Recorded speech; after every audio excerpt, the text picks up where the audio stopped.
Now I want to do something a little different for you guys today, rather than just rambling and yelling at you, seeing my angry Irish face, or just sit in front of a TV telescreen playing some video game. Whenever I thought I'd go on a little bit of walk and talk to you a little bit more about this practice and this magnificent current.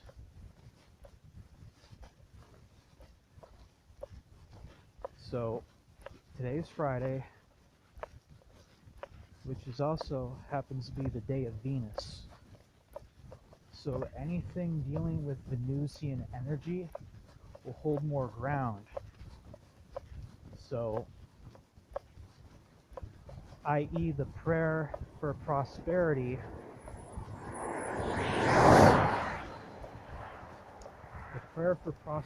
would hold more weight, would hold more ground than if you did it on a Saturday or a Tuesday or any other day.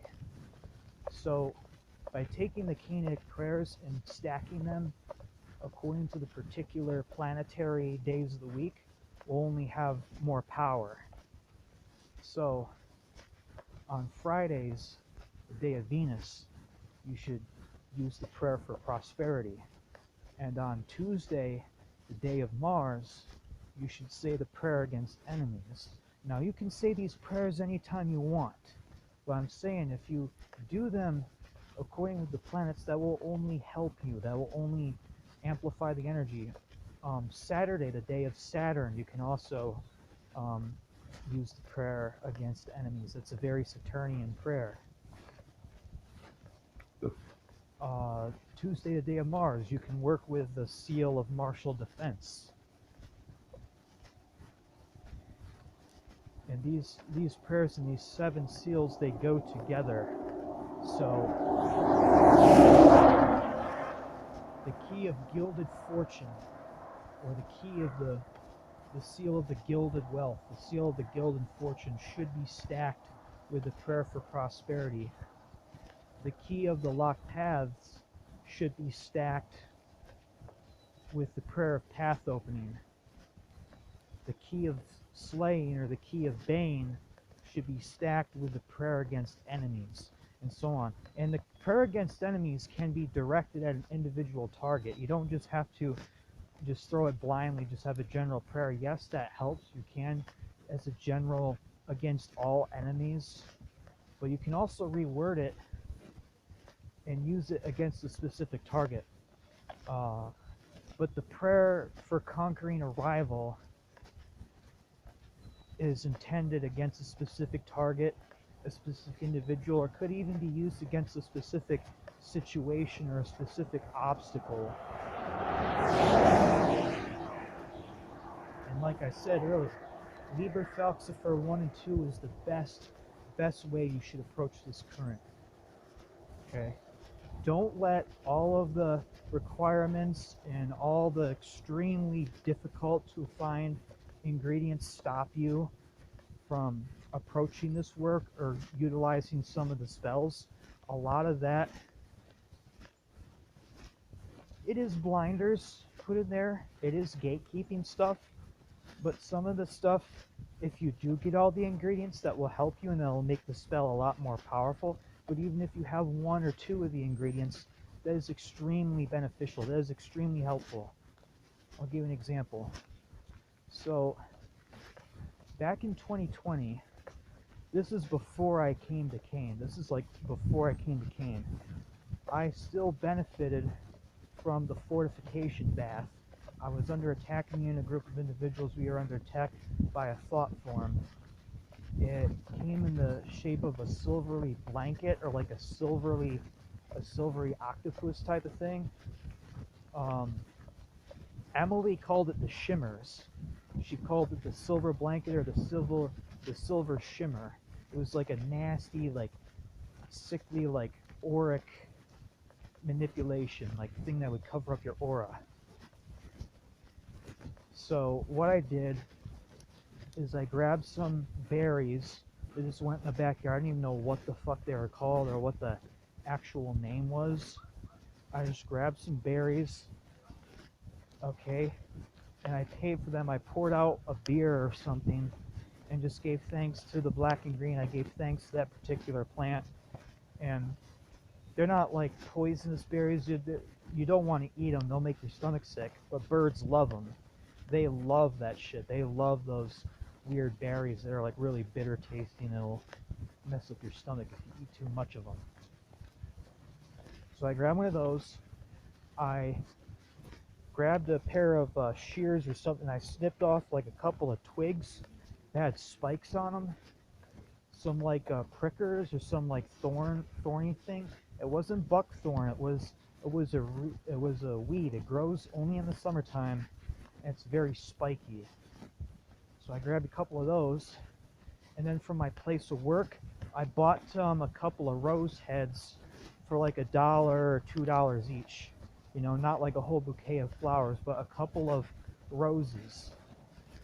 And then I put all that together, threw it in like a 3-quart saucepan, put it in a bunch of sea salt and some charcoal shampoo. I threw all the ingredients in there and I boiled that motherfucker. I put that motherfucker up to a boil, okay, for 15 minutes. I did not have the rowan berries. I did not have the camphor oil. I didn't have like all the ingredients. I only had like one of the proper ingredients. Even if you have one of the ingredients, if you just have the rose head and the rosy stem, it's still exceptionally powerful. So some of these things you can substitute. If you can't get rowan berries, if you can't get camphor oil, you can't get some of these things, you can substitute. You do have some degree of freedom to substitute. It will still be exceptionally fucking powerful. So that was 2020, right? I make the bath, I shower, I clean myself off, I get in the tub, and I pour that motherfucker over my head. And I lay in the tub for 15 minutes. By the way, 4-way intersections, crossroads like these are perfect places to leave offerings, or to make pacts with spirits, or to just drop off general offerings if you have something that requires you to bury it in the earth. 4-way intersections like these are like perfect places to bury protection, or like bury path opening talismans, or like bury things that you want to open up for yourself. Is this still recording? Awesome. So I lay in the bathtub like for 15 fucking minutes, or like 20 minutes, and these, with the stems and everything, with the rose petals and everything, like some of the stems are poking me in the side and everything, and I'm getting all itchy and scratchy, you know, because I didn't strain it. I didn't even bother to strain anything. I needed the protection so bad, so I just poured over my head, stems and all. And I'm laying in this tub, you know, for about 20 minutes. I get up and like, holy fuck, like, I felt so amazing afterwards. I felt like a new person. I felt like I reversed age like 5 years. I felt like I had the energy and vitality of a teenager again. Like this shit really fucking works. It's incredibly powerful, even if you have one or two of the ingredients. So you do have some degree of freedom, because what you're really doing is the devotion, the act of devotion. Actually, the work you put into it is very important too. And you know, like I said, these forces, they cannot intervene. There is some prime directive. They do not intervene. You cannot intervene unless you ask them to. Once you ask them to intervene, they'll help you out. They'll intervene. You know, and just have an open heart. You know, and just pay them for the use. Now, one of the members of MLO, Temple of the Black Light, those are the guys who authored Book of Citra Akra, Liber Falcifer series. One of them said in an interview that if you cannot get one of the books, because I mean they're they're really hard to get, these books in paperback or hardcover. They're extremely hard. And some of these editions, they'll go for like $10,000, some exorbitant amount on eBay. Very just exorbitant, out of this world prices. If you use a spell from LibreFux for 2, you can have physical money like dollar bills on the altar, and pay for the PDF that way. You can pay for the PDF that way. Or like me, who's just using a very, very, very, very small portion of the PDF, like the 4 devotional prayers and the 7 seals, then I would just pay him for that amount. And because I've done a lot of work with the 7 seals and a lot of work with those devotional prayers, I try to at least, not too often, but not every day either. Like, you don't have to walk to the cemetery every day to pay him. Well, once every, 5 weeks, once every 6 weeks, 8 weeks maximum. Okay, so this is like a little more than this is a little less than once a month. This is like once every 5 weeks, once every 6 weeks. Go to the cemetery and make a very simple offering bag like this. Fill it with candy, fill it with granola bars, fill it with, he really loves apple slices. He loves apple slices. But this is just stuff that I had, candies and goodies I had building up on his altar for a minute there. And it's time to clear the altar and make more room for more offerings. Now, yes, it is a practice. You probably shouldn't do this, but if you did eat something off his altar, you would bring his energy into yourself. But I would never do that without asking him permission first and without paying him in return. So if you leave, you can leave medicine on his altar, right? And you can take that medicine. I've done this before, but you have to replenish it. Okay, there's another practitioner. I'm not going to say his name. He's extremely new. He went a little bit further than I currently am. He even made a rosarium. Okay, he made the Qayinite rosary. 11 beads, 13 times over, and he was showing it off. He was everyone in the house, he would show off the altar, and then he slammed a magnum of rum that was Cain's rum. Of course, he didn't have permission. He didn't just drink one. He slammed the whole fucking bottle. Almost gave himself alcohol poisoning. And then for the next 4 to 6 weeks, 8 weeks afterwards, he was having nightmares every night. He was having all sorts of problems and everything. So don't do that. Just don't disrespect him like that. Don't steal from his altar. Don't steal from his current. If you're going to use the 7 seals, if you're going to use the devotional prayers, just get something, even if it's really small. You just say, hey, just put like a $5 bill and put a couple of loose cigarettes on his altar for him. Just show him that you care. Show him that you care, and that you're grateful for his magic, grateful for his current. And then, give him regular offerings, or just promise to share his current with others, like I'm doing to you right now, for you right now, sharing this so others can benefit from this work.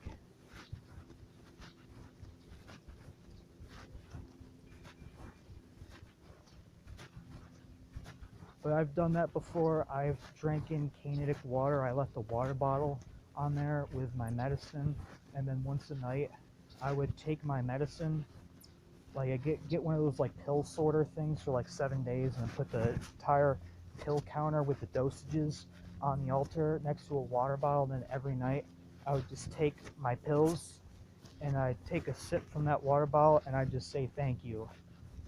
And then of course have a separate cup for Cain, and then change it regularly. Change the water every day or every couple of days, change out that water. That just shows them that you care and that you're thinking about the current and that you're maintaining the altar. This is all part of the grand dialogue. The altar itself is very interesting. It's like how we... Hi. No, just going on a walk there. But no, the things that we do, like even in like Catholicism, like Mother Mary statues and things like that, are the actual. So like, how we use English, like I use the English language to talk to you right now, like I'm recording this video, you're hearing the sound of my voice.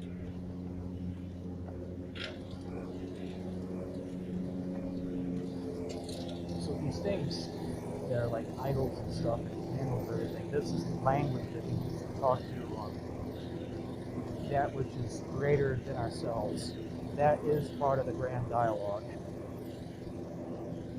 It all ties in. There's something within the soul that wants to reach out, that wants to be heroic, that wants to reach outward towards the world. The self wants to reach out beyond the self, wants to reach out towards the non-self, towards the others, and that act itself is expansion.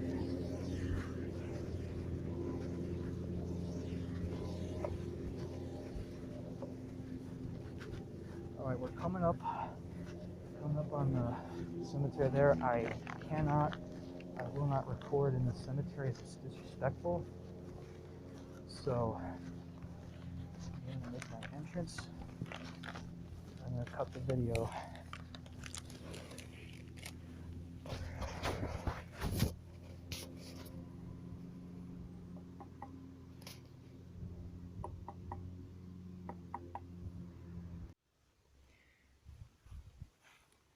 So there's something within the soul, within the individual that wants to reach out, that wants to expand.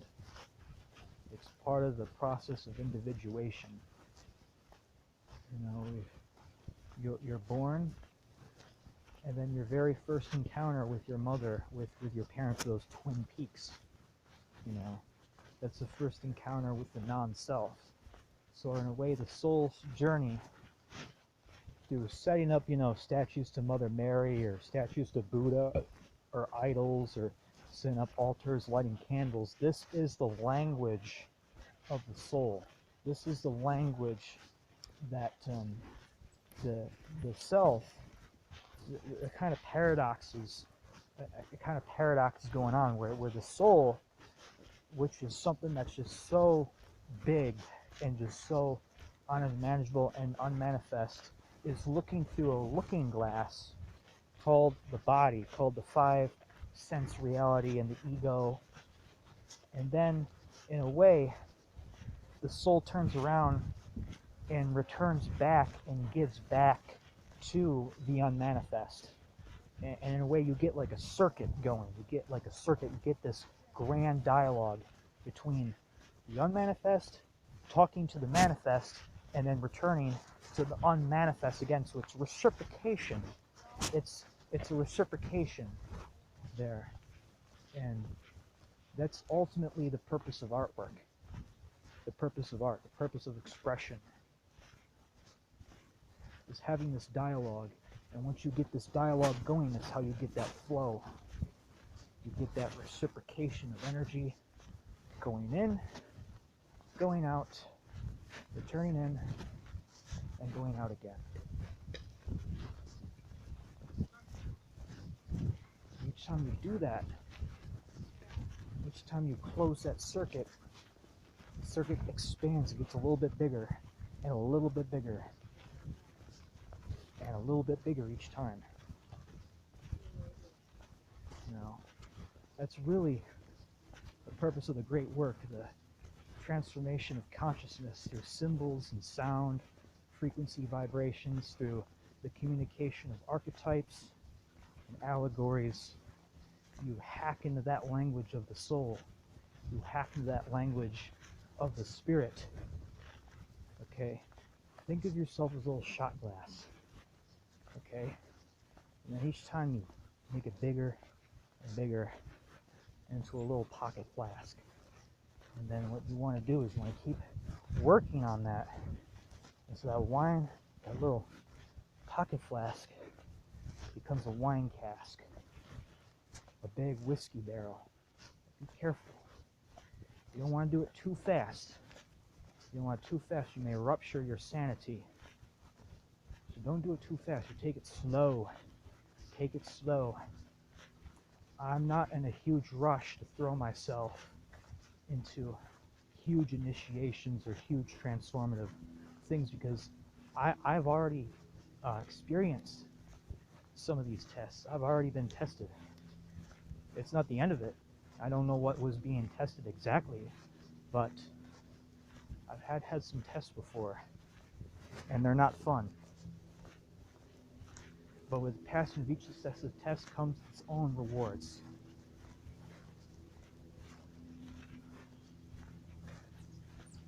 So no, I'm not in a huge rush to build the skull or make a rosarium, even though that's a good start. That's a devotional activity. But I'm going to go at it piece by piece at a time and just build up that rapport. It's much better that you have an open rapport with your spirits, an open rapport with your deities, than to just try to steal their power, than just try to go in and just stealing magic, stealing their power. They don't fucking like that. And coming to this with greed, you will not get very far. You will not get very far with this. No. No, it's about the service to self, the gods, and others.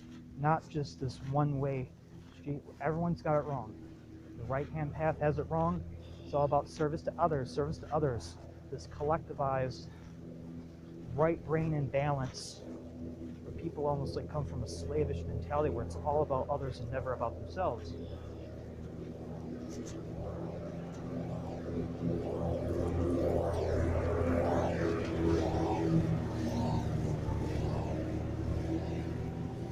Well, the lefties have it wrong too. The left-hand path is imbalanced too, because those coming from a left brain imbalance, it's all about self, and control and power and having to control everything and control every situation.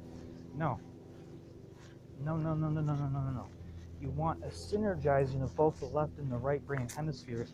It's service to self, because a plane, imagine you're on like a plane crash or whatever.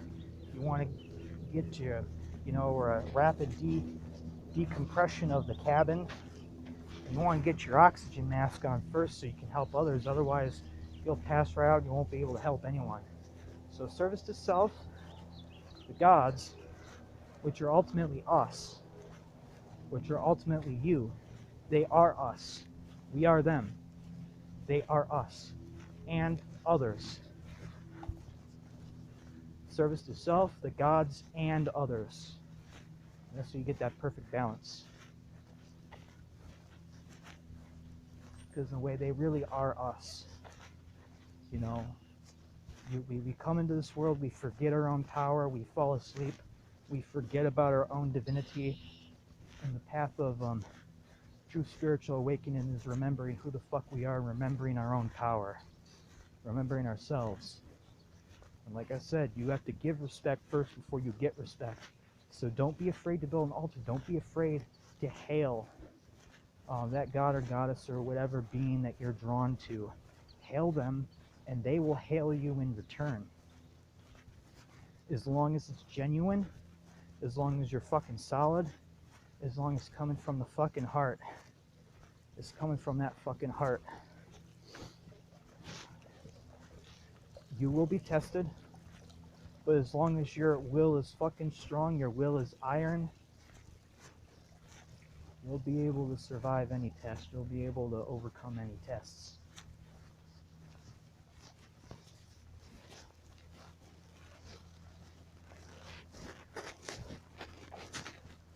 But that grand dialogue is also an act of dhikr, which is Arabic for remembering. Remember who you are. Remember. This is not a bath about gaining power because you already have it within yourself. In 2016, it was either Hecate or Lilith, a very strong goddess archetype. Lilith or Hecatean energy spoke to me. She's like, we cannot give you anything that you don't already have yourself. These rites and transformations are a way of breaking the locks off your soul, a way of remembering what you are. So that grand dialogue, you enter in that grand dialogue, this remembrance, this dakir, it's going to flood your mind. You got to be real careful and take things at pace.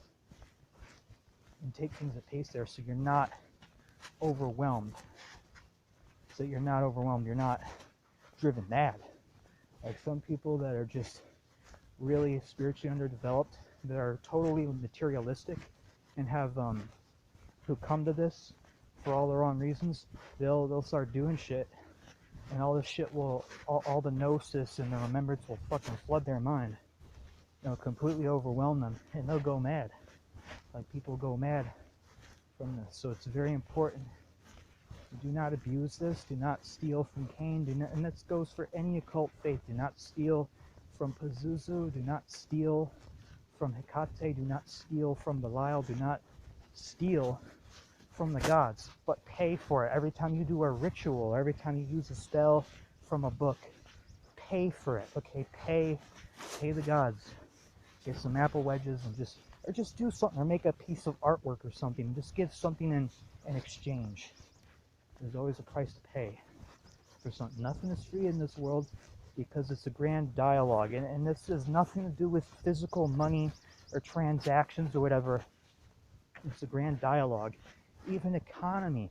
This even fractals down into the physical world as what we call as economy or monetary exchange for goods and services is just another continuation of the dialogue. It's just movement of energy. You got energy coming your way.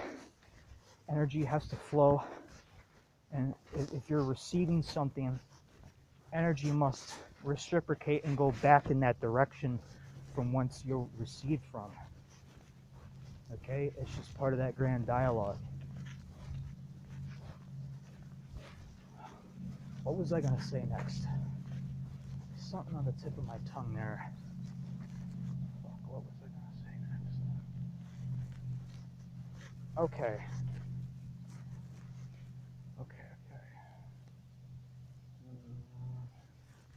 Should I share that? Should I share this or nay? Have I shared enough already?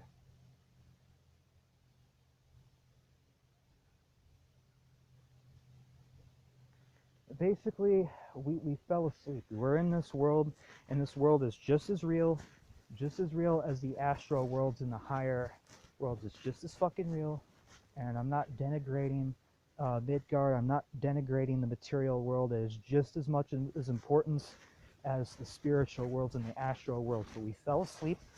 We're playing a video game right now called Life, and part of what makes life fun is just that fucking grind, going from absolute zero to fucking level 100 million badass motherfucker, and just keep on leveling up eternally leveling up. There's no fucking arrival point. Okay? There are no fucking handrails. There's no cheat codes in this path. But I guess you could say that your patrons and your spirits and your archetypes that you are close to are in a way not handrails per se, but guide ropes. Guide ropes to kind of make sure you're balancing your balancing rod, your guide ropes. So you don't really have handrails on this path, but your devotion and your relationship with spirit, your relationship with the gods, and it doesn't even have to be, it doesn't even have to be what I'm doing. It doesn't even have to be left-hand path. It doesn't even have to be Cain or Belial. It could be Mikhail. It could be your relationship to whatever you're connected to, whatever your patrons are. Even if you're an animist, you could have this relationship with a stone or a rock or a tree. As long as that fucking dialogue is fucking happening, that's your anchor. Your dialogue, your relationship is your anchor on this path of self-creation, self-exploration, and individuation. But I'm going to say that Hecate and Belial and Cain are excellent archetypes, and probably the best archetypes and best gods and goddesses if you're on the dark path, if you're on the, which is nothing evil about it per se, but it's just lightning fast. It's a lot faster way into the shadow, into the guts of your own soul, into the deepest, darkest parts of yourself that you deny about yourself, that you don't like about yourself, and the quickest way to illumination. But it's also significantly more dangerous, a lot more dangerous than if you were to try to achieve the same thing talking to a stone or a tree stump. It really all depends on your trajectory. Where do you want to go? Where do you want to go? Do you want to be part of this earth forever? Do you want to become the rocks, the trees, and the waterfalls, and you should worship the trees and the rocks and the waterfalls? Or do you want to become a fucking dragon after death? Do you want to deify yourself? If it's the latter, then you probably want to look into draconian deities and draconian mythologies.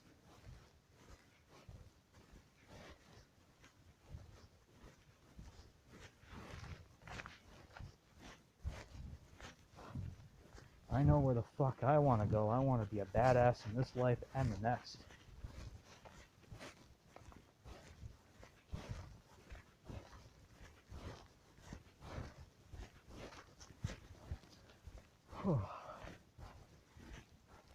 Really, I mean, just remember who the fuck you are. Remember, you are not alone.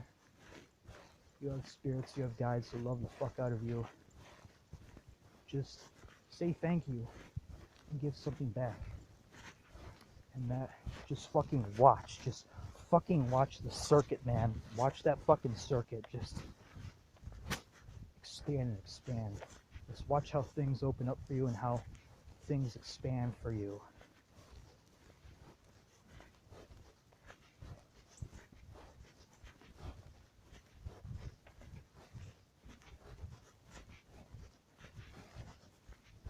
Oh.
Pretty much,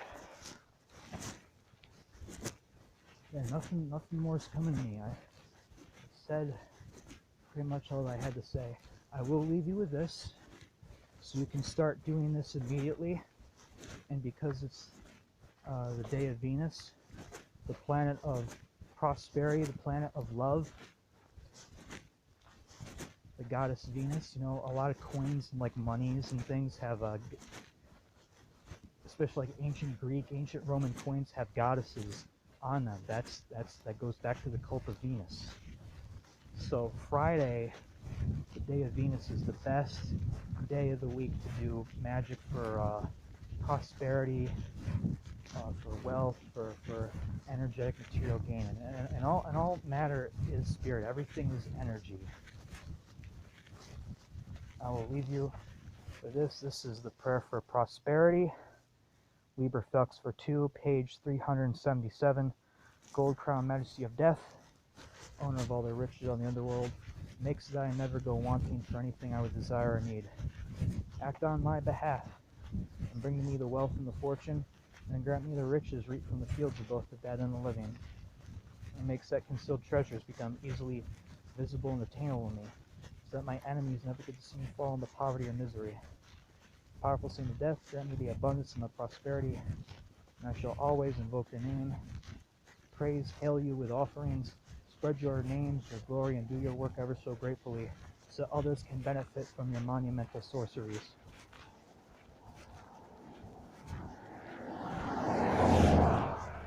Let a most fruitful, bountiful harvest befall me, so I shall be able to endure this life of plight, without being too distracted by all base material needs. Make a ruling on my behalf so that cruel destiny by luck becomes overwritten, and grant me the fortune, the winnings, the profit, and the copious earnings. Let all gold and riches shower me and bless me with the freedom and detachment that can only be attained through prosperity. Amen. Hail Cain ben Samael. Hail Cain ben Samael. That's pretty much all for now. And the next one, I'll show you the prayer of path opening, and we can start looking at some of the seals, what they do, how you can use them, how you should use them, what devotional prayers it should be combined with, what's the best times to use the devotional prayers and the seals.